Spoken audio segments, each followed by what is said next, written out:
Welcome to Beneath the Wing. Just like air passing over the wing of an aircraft provides lift, the people we meet can also give us lift in life by sharing their stories of strength and success, connecting us all. Beneath the Wing explores the stories of those connected with the Minnesota Air National Guard's 133rd Airlift Wing with a little humor and learning along the way. I'm your host, Wing Command Chief Mark Legvold. Joining me today on Beneath the Wing is Brigadier General Dan Gabrielli. He's currently the Chief of Staff for the Minnesota Air National Guard and was, up until about a year ago, our wing commander, which means he was responsible for the mission and all 1,200 people of our organization. He's also a St. Paul, Minnesota native, went to Mankato State for political science a few years ago, and he's also a pilot for one of the big airlines. Welcome, General Gabrielli.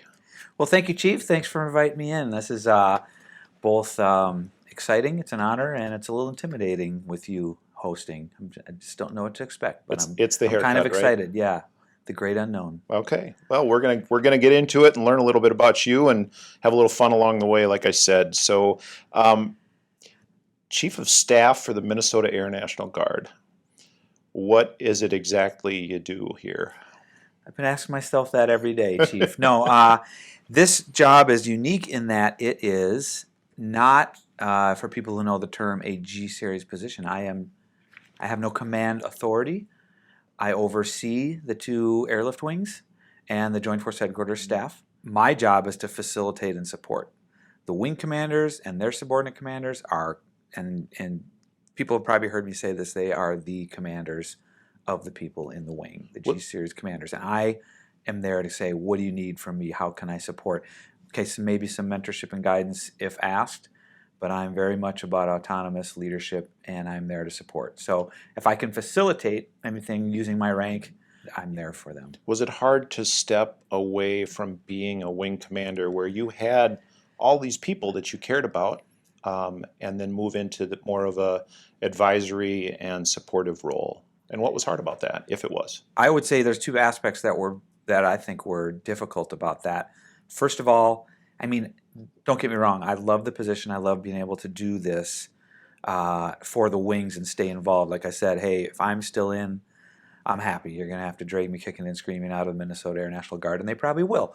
And but yes, it's a big change for two reasons. What you said is that when you're a wing commander, you know, it's 24/7, working hard like everybody in this wing. I'm not working any harder than anybody in this wing was working, but you had this satisfaction that somehow you were having an effect and an impact, not only on people, which is the most important thing that you felt you had, but the people that drive the mission and the mission itself.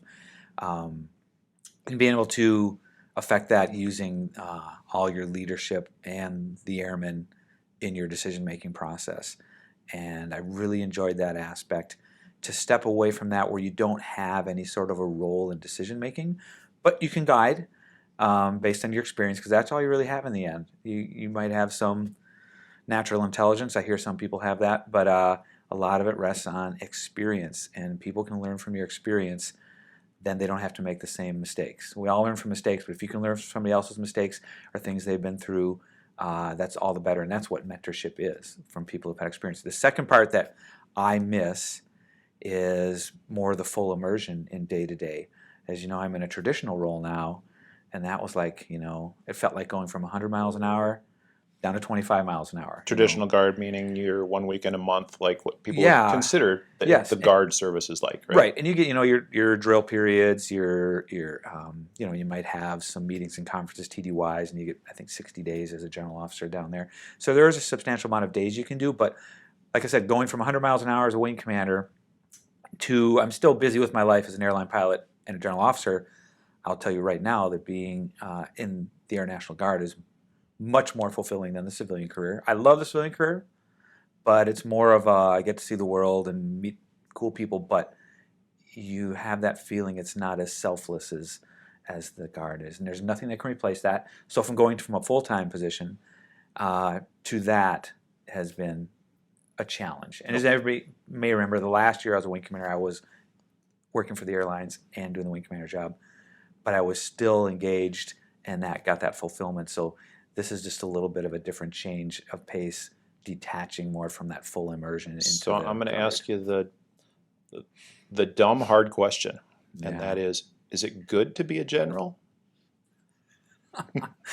It's good to be a general, not because you're a general, but it's good to have, I guess, how would you say, a little more leverage with to help. It's just a tool. Like I said, the star is just a tool. It's just something there to help you help others. Do you think you are making and this is another one of those good dumb questions, but do you feel like you're making the maximum impact after you've been kind of in the seat there for a year? Or do you have a longer way to go in your own eyes? Oh, to be able to make a better impact? Yeah. Yes and no. I'm finding my comfort level, and people have probably heard me say this too. If you're not uncomfortable, you're probably not doing your job very hard. You should probably move to the next level, or you should quit. So am I uncomfortable? Yeah, I don't. Sometimes I'm supporting the two wings and the joint staff, or the JFHQ air staff. So to go back to your question, am I finding a comfort level? Yeah, I am. But you almost feel like, should I be doing more because you've been doing so much before you took that role? Or am I finding what the new normal is, being a traditional and weighing in as I can, always available via email and phone, but then knowing when there are full-timers down there that are handling a lot of these issues. Will I get better? I sure hope so. I'm always striving to get better. I can always, there's always room for improvement. So I'm finding my way, and I'm trying to start to find other things to be involved in. The good question you asked, though, so a lot of my touch points and contacts are from my old positions at the Air National Guard Readiness Center. And I've always said that there's a shelf life to those contacts because they move on. The positions are still there. But if you know the right push points for the positions, that's good. But I've still found that a lot of the people I worked for there have moved up. So now they have more influence. So if I still remember them from when I was there working for them or with them, now they can affect more change if I still have that relationship with them. So those relationships really do matter. Oh man, they matter so much. So going back, because relationships are built out of time, and so is a career. Yeah. Your career in the Air Force didn't start with the Air National Guard. You were active duty first. After a successful and I'm sure academically robust period at Mankato State.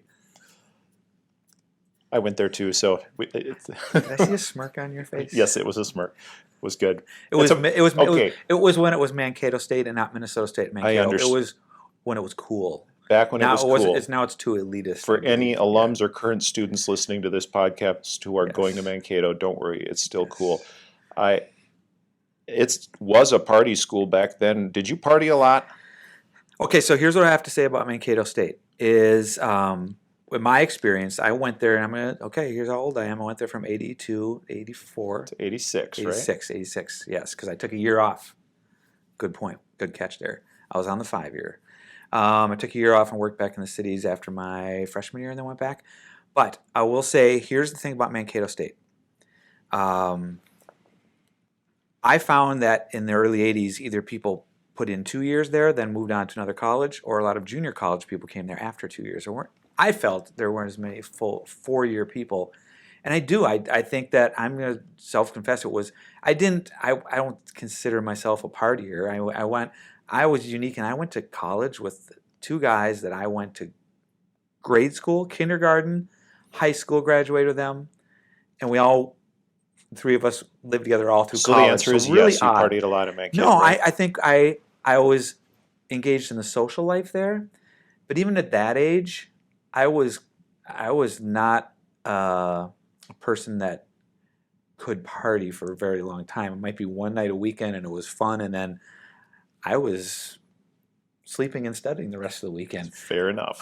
It does take work. I couldn't keep the pace with the people that were professional there, to put it that way. But I would say that I enjoyed the studies, and here's what I'll also say.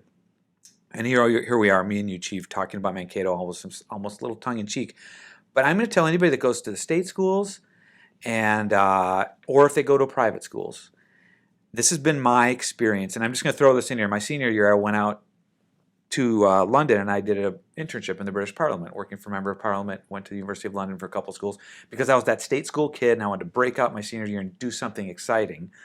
And I still to this day say I was the token Midwestern guy that they had to take out there, and you had to write an essay and get accepted. I still don't credit myself as much as they probably had to take a Midwestern kid. But I was out there with a lot of East Coast kids, a lot of Ivy League kids working for these members of Parliament. My point in all this is if you go to a state school, my experience with the knowledge level, the maturity, the intellectual level of the people out there, it doesn't matter what school you go to.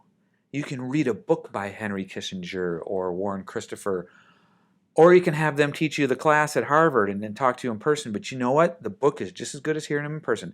So that's kind of been my take on all this. You're going to pay more money for an elite school. You're going to get the branding. But in the end, it's what you put into it. You maybe have to hold yourself a little more responsible to get the studying done at Mankato State, whereas they're going to hold you to a higher standard maybe at Harvard or those kind of places.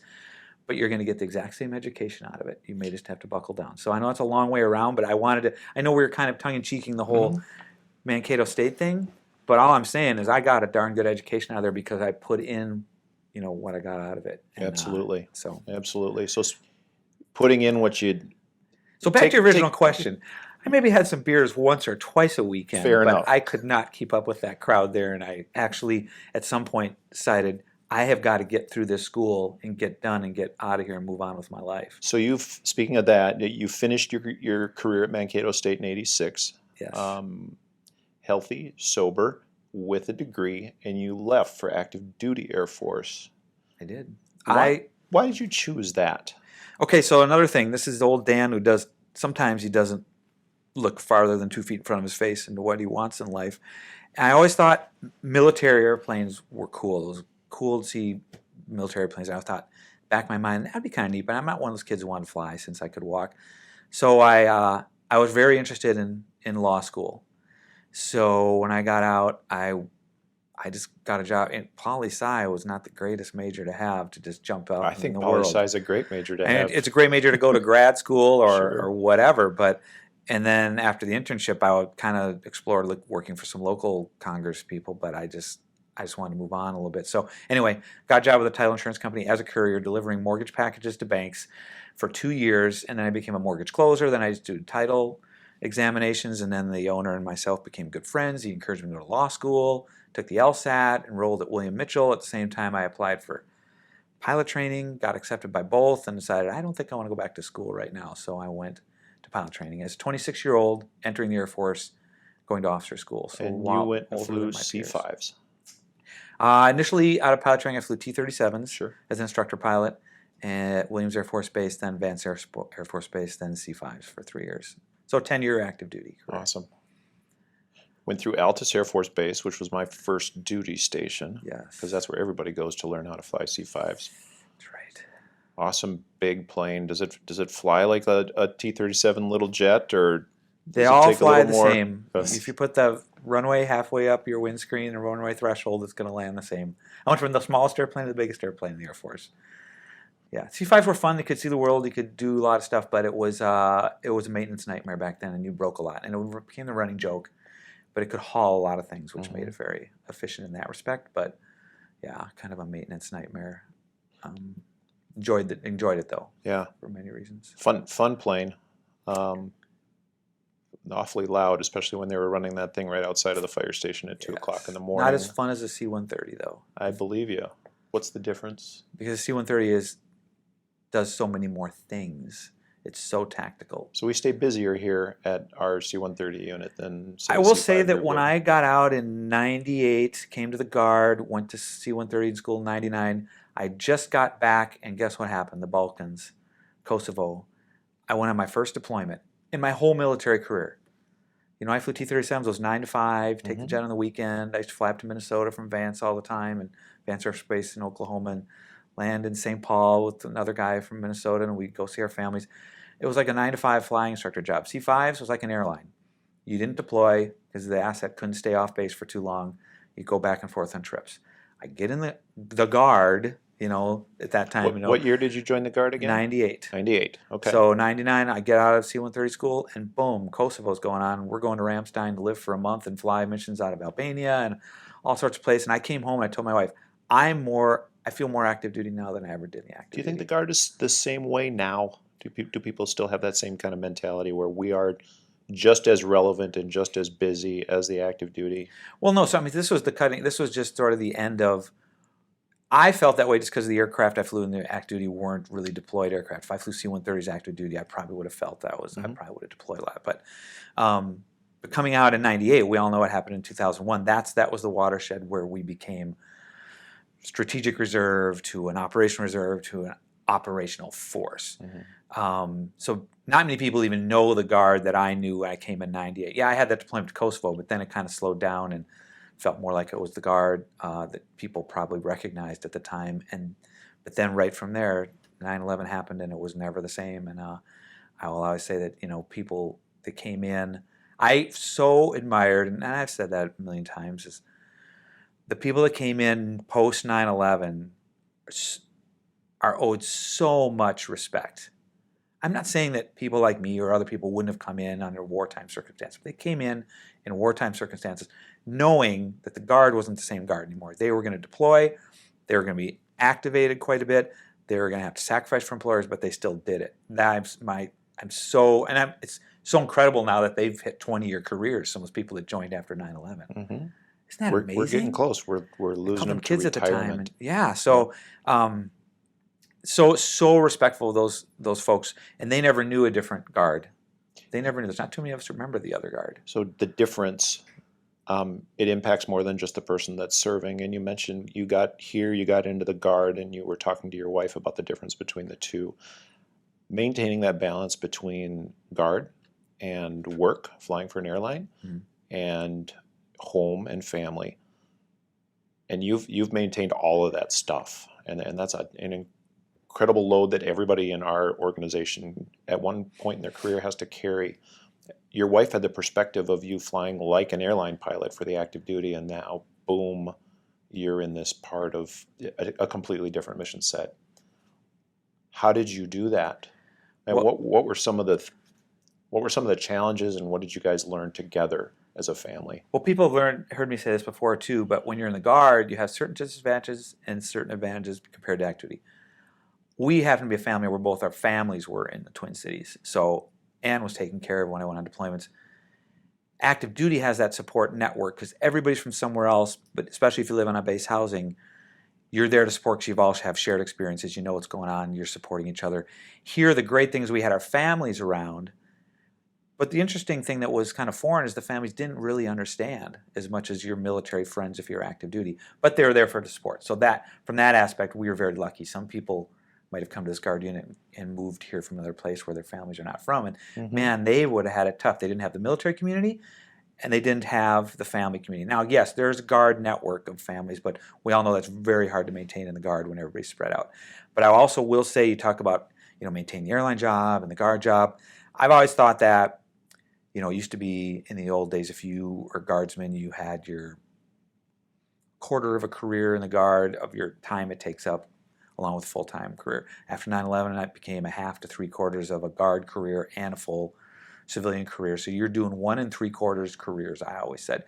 I will say also that I have no reason to feel like airline was different. Airline is so amenable, to mill leave. I'm gone. Okay, fine. See you later. Thanks for your service. I really, really, really cannot even hold a candle to the traditionals that have worked for small companies, that own small companies, even work for corporations, especially after 9/11 when things got leaner, 2008 when things got leaner, and now, man, I can't imagine the stresses that puts on those employers. Within your and position what now, they have. how can you support that? What's the big organization downtown, the state, the National Guard, when it comes to the sacrifice of our service members? What's being done to help that? Well, like the ESGRs, is that what you're getting at? Yeah. Employer support of the Guard and Reserve. And they do a lot, and a lot of them, the leadership in those organizations are former military people. Like Tom Simonet and those folks who understand it, and these people do it basically on a volunteer sort of basis, and they interact and advocate with employers, and we do the ESGR flights out of the wing, and those are huge things. That is more important than ever, and they understand all that. But it's all economically driven, right? When times were tough, employers were getting lean. They could afford to less and less to let their guardsmen go. They have to let them go, but to really, I guess, not tolerate's not the term I'm using for it, but get by without those guardsmen, who are deployed or gone. I can't imagine being in a small business. You have to go to your boss each time. Go, I got to go away for 3 months. Yep. Me, it was an email to my chief pilot, and he's like, I don't care. Just tell schedulers. One of the things that I've noticed over the course of time, that when I came into the Air Force, if you wanted a family, we would have issued you one. At basic training, and we used to hear that, and that was regular. Or if we wanted you to have a family, we would have given you one at tech school. Now, it seems like we have a much higher sense of empathy, like you've been saying, for our folks that are working hard and balancing a career in 3/4, plus family, plus kids. And the messages that we're hearing from our higher headquarters is much more supportive than it has been in the past. What do you think has changed that? Do you think it's been the service since 9/11 and the busyness, or has it been a shift in how people have learned how to lead folks that struggle with the balance between the two? Both, but I think your second part, the latter, is the more important piece, is that we have bred different leaders, and I totally see that. I've seen that. I've seen that with the active duty leadership, the way they respect the Guard. We've seen that since 9/11, the total force respect. We had Chiefs of Staff of the Air Force who were sort of still, I don't want to say looked down on the Guard, just looked at it as a different entity. But the last 2 or 3 have been incredible because the active duty is breeding leaders that respect the total force. Now you're talking about a different topic with leadership that respects the families and thinks about the families, because. And I was just thinking this too, if every decision you ever make starts with the airman, if you can have a picture in your mind of an airman basic or a senior airman in any unit, and you're constantly, when you're making a big macro decision, stop and think of that airman's face or those airmen, it's usually going to lead you sort of to a true north of what to do and how to think about how you're going to support people. If you always have that picture in mind, that's the end product of what you're doing, because it really is the end product of what you're doing. The airmen are the mission. They're the ones that carry the weapons. They're the ones that fly the weapons. They're the ones that take care of the weapons. They're the ones that support people who do that mission. And it's the human aspect is the most important. So if you're always thinking of the airmen, you're going to do the right thing. We're going to get back to General Gabrielli in just a second, but right now joining me in studio is Melissa Piazza. She's our retention manager. What do you do for that job? What I do in the retention office is administer the incentive programs, federal cash bonus, state cash bonus, GI Bill kicker, and for those of you who are eligible for post 9/11 GI Bill, I help with the transfer of that to dependents. And if I was interested in staying in the Guard and was wondering if there was an incentive attached, how would I get a hold of you? Many, many ways. I am available email melissa.piazza@us.af.mil.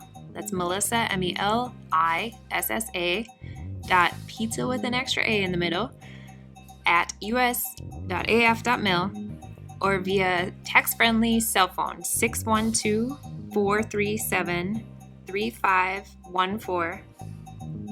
That was 612-437-3514.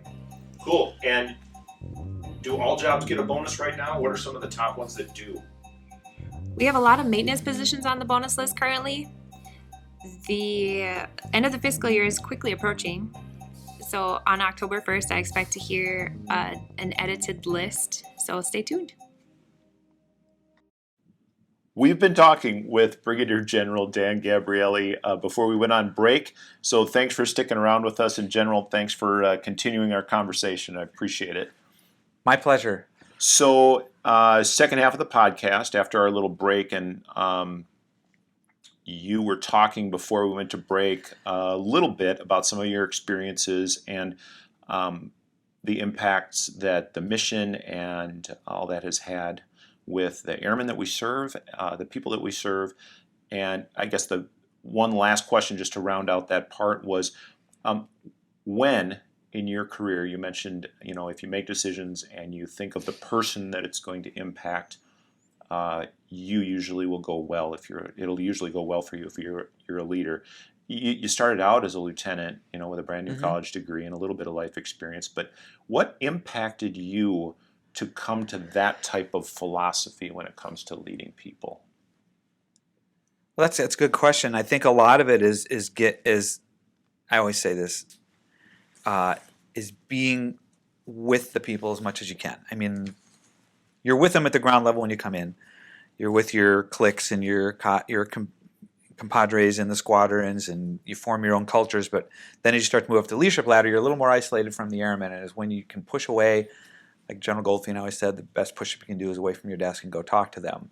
And then it really energizes you when you see how excited they are about what they do. It really does. And it sounds weird, the older you get, the more you feel like sort of a fatherly figure in a way, in that you're watching your kids, just get really excited about what they're doing. And there's times when you can feel dragged down and a little cynical in life about what you're doing, and are you having any effect? There's so much bureaucracy. And then when you get out and watch them do what they're doing at the base level, which was your excitement when you first started doing your job, your JOB, as Colonel Johnson would say, that's when you realize, God, these guys and gals are having fun. Mm-hmm. Man, I miss that. And that's where you say, God, whatever keeps that smile on their face needs to be the goal of whatever you decide to do, or with your big decisions on the macro level. And the people that are best at relaying that are their commanders. So, and all I'll say about leadership here is there's two aspects of it. It's sitting in a room with your commanders, your senior leaders, and subordinate commanders, and listening to them, because there's no way one brain should be in a room making a decision. And it's amazing how when you get multiple very gifted leaders in a room, at the end, when you use time to make the decision, it does become almost crystal clear. It may not always be the right one, but man, it becomes clear what to do. It's amazing how that goes. And the second aspect of leadership is being there to see the people and being around them as a peer. My position, okay, I guess I'd expect some deference to my position, but I do not expect deference to me as Dan Gabrielli. I want those people, I want to earn their respect, but I also want to be among them where I'm with that airman and I can break down enough barriers where they're just looking at me like I'm just another guy who started, back in the day, and I'm still that same guy. They'd be amazed if they knew mentally I still feel like a second lieutenant most of the time trying to figure things out. The person at that position wearing that star, that eagle, is not that much more gifted or anything. They've just been through life experiences. And really, in essence, a lot of them is that scared little second lieutenant just trying to do the right thing and enjoy the mission and do the fun things that they're doing with them. So that's my thing is that's the piece of making sure you're visible to the airmen so they can see the face of leadership, whatever leadership level you're at. So going back to that scared little second lieutenant, let's go back a little further than that. I still remember the day that you took command of your first group, and you had your high school, I think it's history teacher, come to that promotion. Is that right? No, but at my general promotion, I had my math teacher. Okay, last year. So the impact that the folks from your St. Paul High School, was it Johnson? Como Park. First graduating class, 1980. Get away. I actually did a little internship People are listening at going, Como. He's still alive? When I was working on my school principal's license, I did a little internship at Como. A fun place. It's awesome. So you had teachers and mentors and all that all through your whole life. Did. And you were probably one of the best students, right? But you had a lot of things growing up in St. Paul that impacted your life, and you probably had a little bit of fun along the way. And so another St. Paul native guy that didn't necessarily finish growing up there, but was born in St. Paul, is Chad Smith. Do you know who Chad Smith is? Yeah. Who is he? And the eyeballs are looking around the room for a good answer. I've heard that. Of course you have. He looks like Will Ferrell, but he actually plays drums for the Red Hot Chili Peppers. Yeah. You didn't know him growing up, did you? No. Okay, so but I didn't even know he was from St. Paul. I knew he was from Minnesota because I went to a Red Hot Chili Peppers concert about 2 years ago. Yeah. And he talked about being from there briefly. Yeah, he's But he didn't say the word St. Paul. St. Paul native. So let's just say you and Chad Smith are sitting around and you're drinking a Summit beer, Okay. because that's made in St. Paul too. Yeah. And something magical happens when you finish off the pint and you switch places. And now instead of being a general in the Minnesota Air National Guard, you're a rock and roll star. How would you live that life? Wow. Like I just said, even when I was a freshman in college, I was a lightweight. I would live it very carefully. What does careful look like? See, now you're asking a guy who's 58 years old for the experience I have, how I I'd live as a know. rock star when I'm 20. I can't say I would have that same responsibility, but what I would have had going for me is I was a lightweight, so I probably would have been in bed by 9 o'clock every night, which maybe wouldn't have led to a lot of really creative production of good music. That but, might be true. Yeah. There might be some chemicals that leads to some great music making, but maybe that would have failed in that respect. So the question is, what would I be like as a rock and roll star? I mean, you and I are same, follically impaired guys, so would you grow your hair out long? No. All right, No, neither would I. you got to own it. All right. You've got to own it.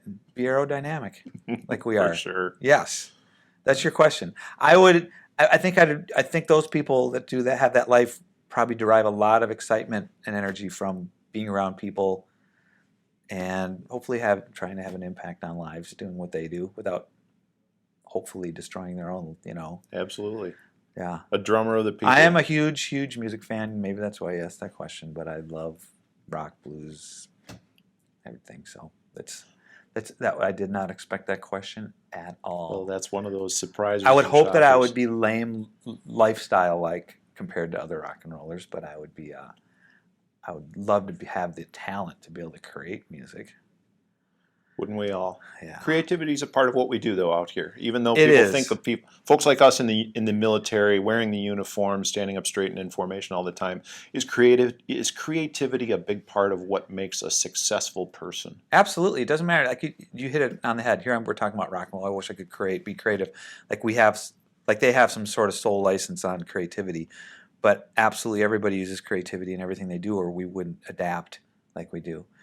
Think about how far the Air Force has come, with weapon systems and just how about personnel, the dynamics of interrelationships within wings and squadrons and flights and everything they teach at Air University and PME is all based on constant research on human interaction. So yeah, there's creativity involved in that. There's creativity involved in how you want to structure your leadership. Mm-hmm. And so, yes, absolutely. Okay. Creativity and like maintenance, every group, better ways to do things. The Innovation Initiative in the Air Force, that's all based on somebody realizing that these airmen, probably at very young ages, may have more creativity than the old people in the unit. One would hope. Our brains are pretty well set and rigid, aren't Yes, they? like stone. Okay, so quick questions, one-word answers. I'm just going to ask them quick, and you don't get to think for too long. All right. Kind of fun. Favorite hockey player Of all time? all time? Well, for my era, I've got to say Wayne Gretzky. Okay. Movie that made you cry? Gosh, when I was a kid, you ever see Brian's song? It was on TV once a Yes. year. The Brian Piccolo story with Gail Sayers and Brian Piccolo. Everybody But we could cries use at that kind of message from that movie now.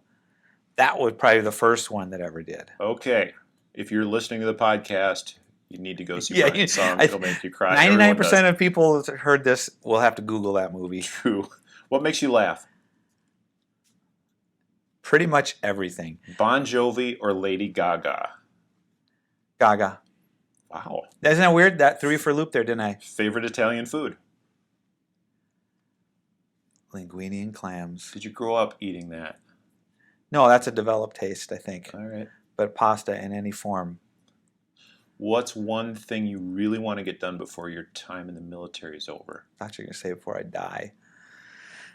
For my time in the military is over, one thing I want to get done Mm-hmm.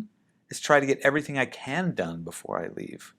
do the most I can. That's a bad question. That sounds It's not like you're going to go into politics with that answer. No, it's not like there's like, oh, there's one, more rock to climb or whatever. It's how about doing until they drag you out, never stopping, never going on cruise control. Yeah, yeah. I just want, if there's one thing I want to do is stay in as long as I can. So Jim Mattis was our Secretary of Defense. Secretary of Defense. Yeah, well, I just had to look up at the. Should I be interviewing you? That's terrible. He had a fun quote when he was asked what keeps you up at night. Remember what he said? Nothing. I keep people up at night. Yeah. It was a great. Putting a spin on that, what wakes you up with energy each day? Knowing that each day is like a clean slate you have to make of it what you will. I don't know what gets you up every day. It's knowing that you can make a difference somehow. In people. Yeah. Yeah. So, having been around and making a difference in people's lives and the mission for as long as you have, what do you see our Air Guard, our Air Force, our National Guard looking like in the next 5 years? 5 years. Wow. I think everybody listening to this has to be ready to be adaptable and flexible for change in the Air Force and in the Air Guard. Things are going to change a lot. We all know what's going on with technology, and everything's accelerated, the good and the bad. We're seeing businesses that probably were destined to fail eventually, failing quicker.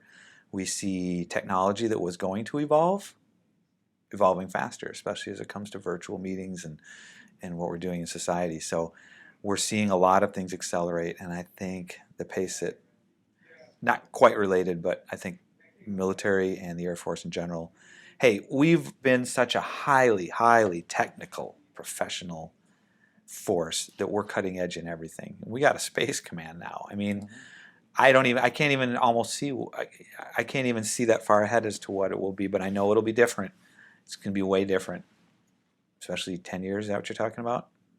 Way different. It'll be fun to watch, won't it?